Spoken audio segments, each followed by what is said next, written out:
Mundane, boring, but the city budget is more than just punching in some numbers. Understanding the budget and budget process gives you a voice in what Charlotte chooses to prioritize. It outlines the services our city provides and the costs that come with them. Those costs matter because you pay for them, mostly through sales taxes and property taxes. If you remember, Charlotte City Manager Marcus Jones proposed a $4.2 billion budget for next year.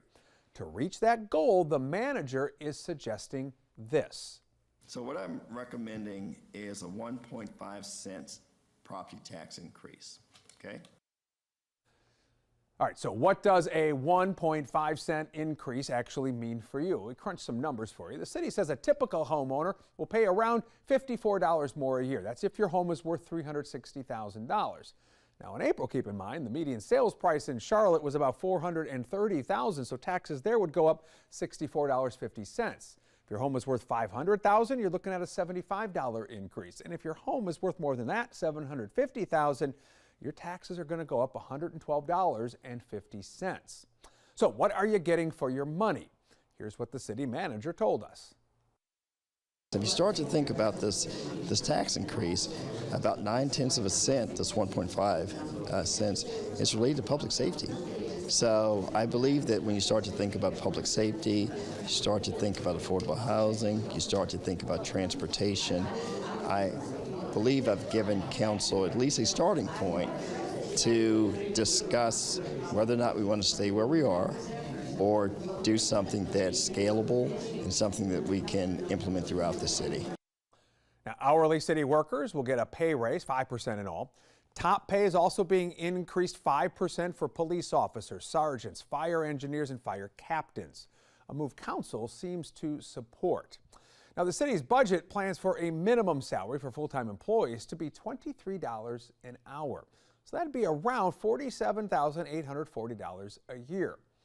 But during this week's council meeting, many argue they would need more. They would need to make at least $25 an hour to live comfortably here in Charlotte. The struggle is real. You know, I've been on speaking for the last 3 years on this podium about the struggle of the paychecks that, the wages that we're getting. You know, and we're just hoping that the council that will really look into this $25 an hour, because I'm living paycheck to paycheck. You know, I went from living in a hotel to now I'm living with a roommate. I'm trying to get a house. I love my job. I love working for the city. I work uptown. So when you're uptown and you see how clean it looks, I'm one of the ones that do that. And I get a lot of remarks and compliments from people uptown saying how beautiful uptown looks. You do hear that a lot from visitors, how clean our city is. The proposed budget also sets aside $3.5 million for yet to be approved programs to curb youth violence. Now, among the things you'll see, more money will be spent on sidewalks. A planned $20 million will go to $50 million. You'd see a doubling of the previous affordable housing investment. $100 million will be allocated to create and preserve affordable housing. Glenn Holliday is a retired pediatrician and 44-year resident of Charlotte. He says he supports more money going towards affordable housing. It is my understanding that $75 million will go towards affordable rental housing, money desperately needed. We advocate that $25 million indeed go towards homeownership programs. It cannot be overstated how important that would be. And joining us here in studio is Mayor Pro Tem Dante Anderson. I appreciate you coming by and talking to us here tonight. You heard from the community last night. A lot of people had a lot to say. As things stand right now, are you good with the budget as presented? Well, I'll tell you that this budget really and truly does present opportunities for everyone, with increased pay for our city employees, increased pay for our sworn workforce, and we're investing in the areas that are key priorities for the city. And so hearing last night from the community, I think it underscored a couple of things. We're investing in the arts, and we heard from the arts community a big resounding thank you for that. 3x more than what we did pre-COVID. We heard from city workers, and we heard from individuals that were promoting the people's budget. And what I will say is that with $23 being a minimum wage for our 40-hour workers, That is the highest it's ever been, and it's a 70% increase over the last 8 years. One thing you also heard, though, right, is the property tax increase. Yes. People are concerned about that. Affordability already an issue. People on fixed incomes. Yes. Are you comfortable with a property tax increase? You know, with the property tax, it's always a balance, because you have to think about how we're hitting our residents' pockets year after year after year, and how that fits in their overall budget. So overall, with the proposed property tax, it will be a little bit less than $50 a year for a resident, right? And it's the very first time, if it is actually approved, that we've raised taxes from the city level in 5 years. So you're a yes on that. You would go along with that Well, if it's in there. we have to continue to look at it, but the thing about balancing a budget is always where are the new revenue streams? There's always something to invest in. Charlotte is a growing city. We have to invest in infrastructure. We have to make sure that we take care of our arts and culture. We have to make sure we have a safe city.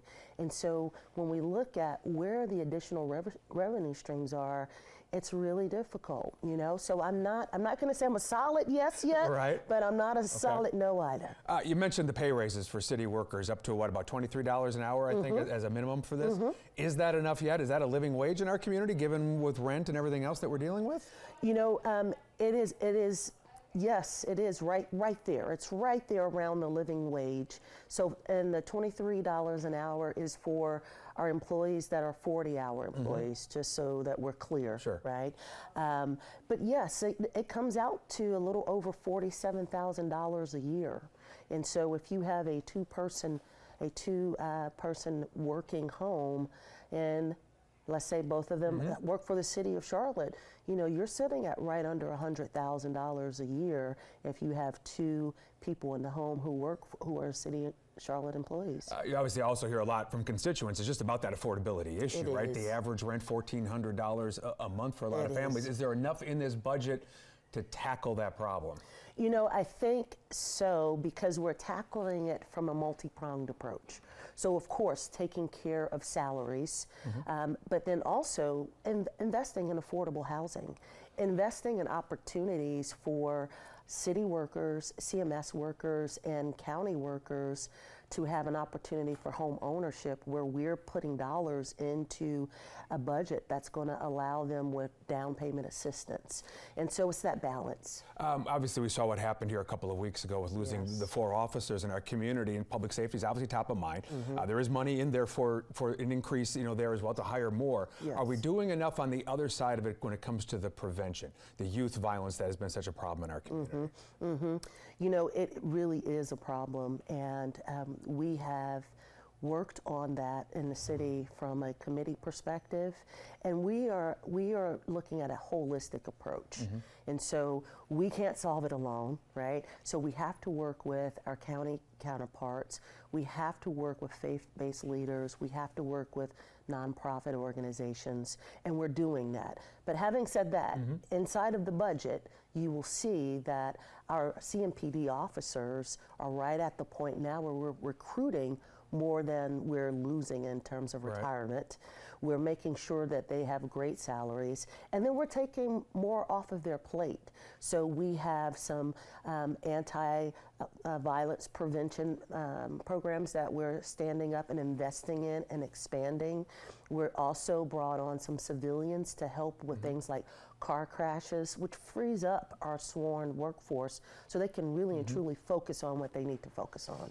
Lots of issues certainly to tackle here, and So there's no shortage, absolutely. Mayor Pro Tem Dante Anderson, I appreciate you coming in and talking to us. Absolutely, thank you.